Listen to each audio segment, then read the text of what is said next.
12 ఏళ్ళు అవుతుంది. మనం చిన్నప్పుడు చదువుకునేది గుర్తుంది కావచ్చు మీ అందరికీ.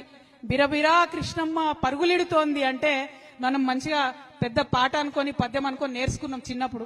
కానీ ఇప్పుడు కూడా బిరబిరా కృష్ణమ్మ మనని దాటుకొని పరుగులెడుతుంది తప్పితే మన నడిగడ్డకు మాత్రం నీళ్ళు వస్తలేవు. తుంగభద్ర తన్నుకుంటే వెళ్ళిపోతుంది మన దగ్గరికి వెళ్ళి తప్పితే మన ప్రాంతానికి నీళ్ళు వస్తలేవు.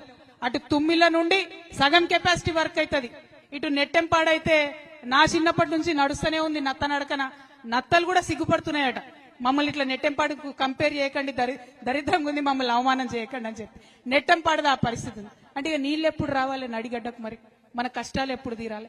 రైతు అనేటోడు గుండె మీద చేసుకొని ఎప్పుడు పడుకోవాలి? ఈ విషయాల్ని దయచేసి ఆలోచన చేయాలి.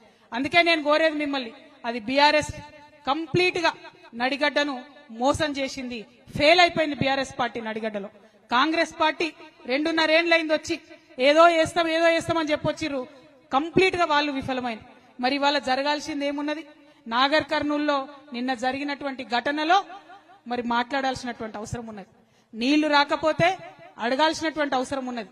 అట్లా అడిగేటోళ్లు కొత్త వాళ్ళు రావాల్సినటువంటి అవసరం ఉన్నది. కాబట్టే మీ అందరి దయతోని ఒక ముందడుగేస్తున్నాం. ఖచ్చితంగా ప్రభుత్వంలో ఎవరున్నా సరే ప్రజలకిచ్చినటువంటి మాటలు, ప్రజలకిచ్చినటువంటి హామీలు మీరు ఇయ్యాల్సిందే అని చెప్పి నిలదీసి అడగడానికే తమ్ముడు ప్రవీణ్ చెప్పినట్టు ఒక ఆయుధాన్ని అయితే నూరుతా ఉన్నాం. ఆ ఆయుధం, ఆ కొత్తగా వచ్చేటటువంటి ఆ రాజకీయ శక్తి ఖచ్చితంగా మీ అందరికి కూడా ఆయుధం అవుతుంది. ఈ నడిగడ్డకు నీళ్లు తీసుకొచ్చేటటువంటి ఒక వజ్రాయుధంగా మీ ముందుకు వస్తామని తెలియజేస్తా ఉన్నాం.